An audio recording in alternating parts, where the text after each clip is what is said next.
Fala galera, beleza? Mais um vídeo aí para o canal Cleofagia. Espero fazer uma boa apresentação aí.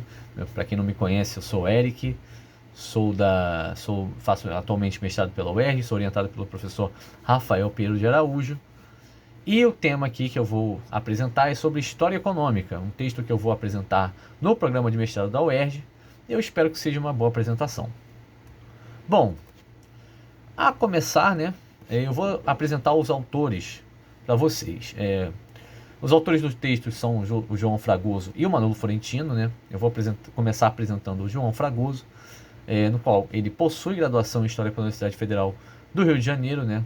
O FRJ em 79. Ele tem mestrado em História Social com ênfase em História Agrária do Brasil pelo FRJ também, formado em 82. E também é doutor em História Social, Sociedades Agrárias na Época Moderna, pela UF, Universidade Federal Fluminense, em 90. Desde 2005, ele é professor titular da UFRJ. Já o Manolo Florentino, ele era formado em História pela Universidade Federal Fluminense e mestre em Estudos Africanos pelo Colégio de México, em 85, e doutor pelo Programa de Pós-Graduação em História da Universidade Federal Fluminense, em 91, formado em 91.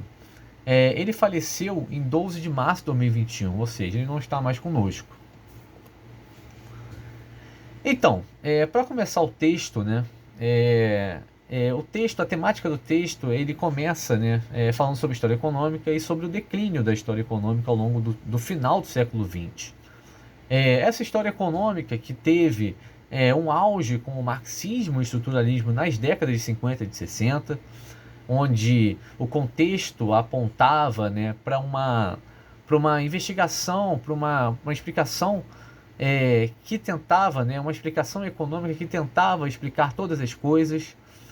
O contexto era de um contexto mundial que envolvia muito a economia e também se investigava muito os problemas do subdesenvolvimento, e também da descolonização, entre outros temas, a internacionalização do capital, a Guerra Fria. Então tudo isso era envolvido pela economia. Logo, se achou que a economia poderia explicar todos esses problemas e também melhorar as sociedades contemporâneas, as sociedades daquela época. Então, tivemos essa prevalência pela história econômica.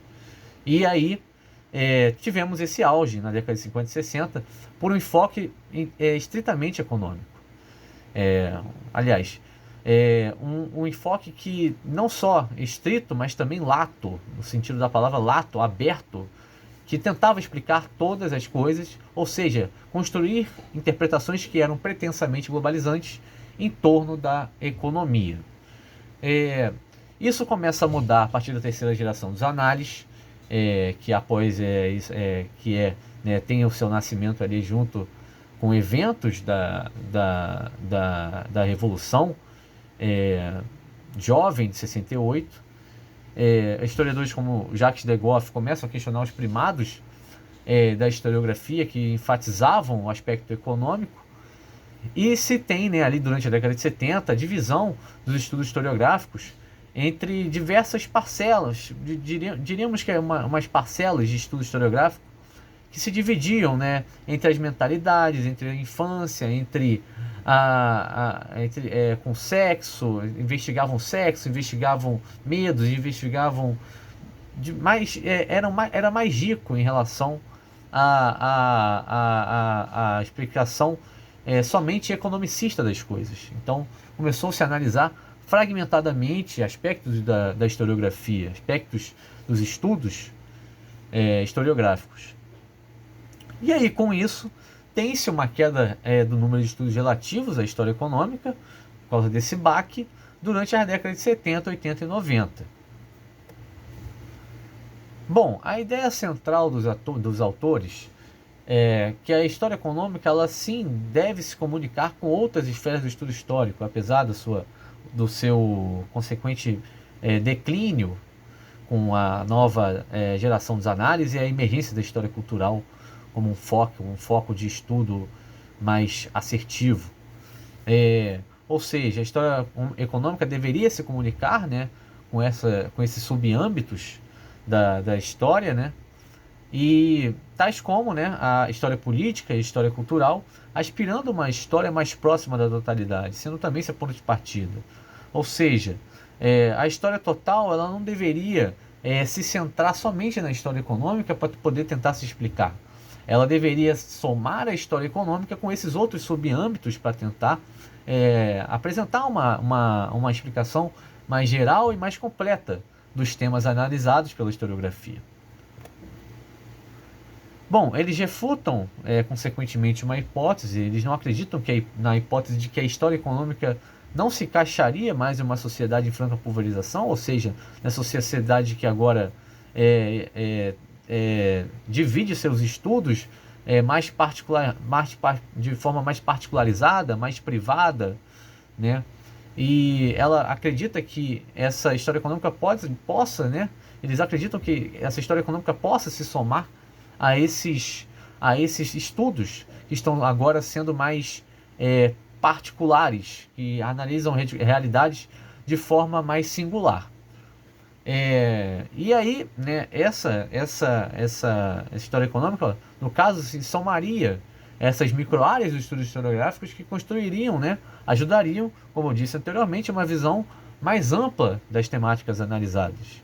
Então, eles acreditam que a história econômica ainda tem muito a contribuir, se somando a essas novas microáreas que se formaram a partir da década de 70, oferecendo uma explicação mais total, no sentido mais completo da palavra.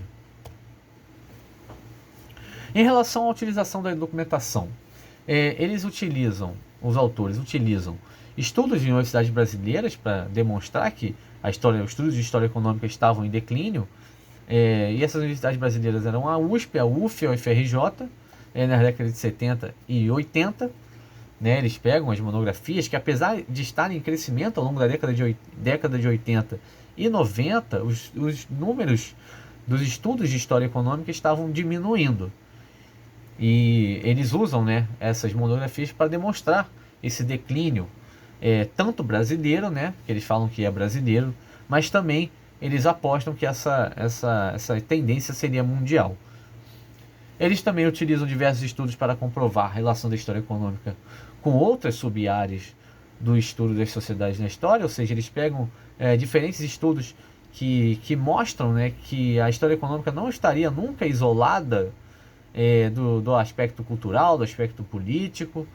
Então eles pegam estudos que demonstram, né, que os personagens das épocas analisadas agiam não só conforme as imperiosidades econômicas que eram lhe impostas, mas também pelos aspectos culturais. E aí eles citam os exemplos dos comerciantes de escravos que ficavam ricos e compravam terras posteriormente, mesmo sabendo que o comércio de escravos dava mais lucro do que ter terras e ter gastos com a propriedade rural. Eles também oferecem o exemplo das relações de parentesco que acabavam por diminuir os preços dos escravos nas rendas, né, nos leilões de escravos, né, as relações de parentescos acabavam, né, por diminuir esse preço justamente por ter, né, famílias envolvidas. Quanto aos recursos técnicos utilizados, eles produzem gráficos, né, para ilustrar os dados. Eles pegam as monografias que eles analisaram e fazem gráficos a partir daquelas monografias. E por fim, né, para terminar, eu separei essa citação aqui do texto, no qual nada indica que a história econômica não possa incorporar os ganhos derivados da vertebralização do saber histórico proposta pelas vertentes mais recentes. Ou seja, o que ele quer dizer com isso? O que ele quer dizer com vertebralização do saber histórico? É justamente essa integração da história econômica com outros aspectos, outros âmbitos da historiografia, como a história política, a história cultural, a história social, entre outros âmbitos da história que foram mais particularizadas, mais fragmentadas. Então, portanto, a história econômica ela pode, né, ajudar a vertebrar essa sabedoria histórica para poder nos oferecer uma explicação mais completa. É isso. Por fim, é só isso mesmo, galera. Muito obrigado aí pela atenção, muito obrigado pelo prestígio. Espero que tenha sido um bom texto para vocês e uma boa temática, um bom vídeo. E eu queria só agradecer mesmo. Muito obrigado, até a próxima.